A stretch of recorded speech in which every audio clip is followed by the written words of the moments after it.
na rin si Gabby Garcia na kumasa sa Dance Challenge. Intense naman ang naging challenge sa Running Man Philippines Season 2. Ito ang mga showbiz ganap na dapat alam mo. Fun but intense ang naging name tag challenge ng Running Man Philippines Season 2. Si Miguel Tan Felix ang unang reaper sa winter edition ng tanggalin ang name tag ni Micael Daes. Sa Instagram, ibinahagi ni Miguel ang aftermath ng challenge matapos dalhin sa clinic, kasama ang co-runner na si Kokoy De Santos.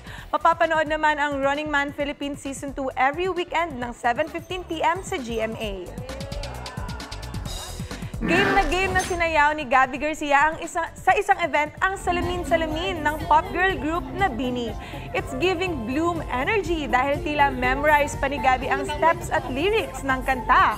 Makikita naman sa TikTok video na todo cheer ang ibang guest, pati na rin ang Bloom sa comment section.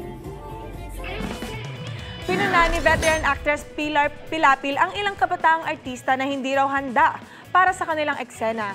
Sa Fast Talk with Boy Abunda, kinuwento ng actress na may mga nakakatrabaho siyang batang artista na madalas hindi focus sa lines nila. Kaya pinapayuhan niya raw ang ilan sa kanila. In another topic, may taliwas na opinyon si Pilar sa pananaw ni Miss Universe 1969 Gloria Diaz na 99% of beauty is youth.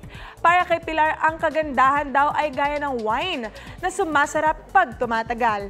Git niya, ang ganda ng isang babae ay hinuhubog ng kanyang mga pinagdaraanan sa buhay.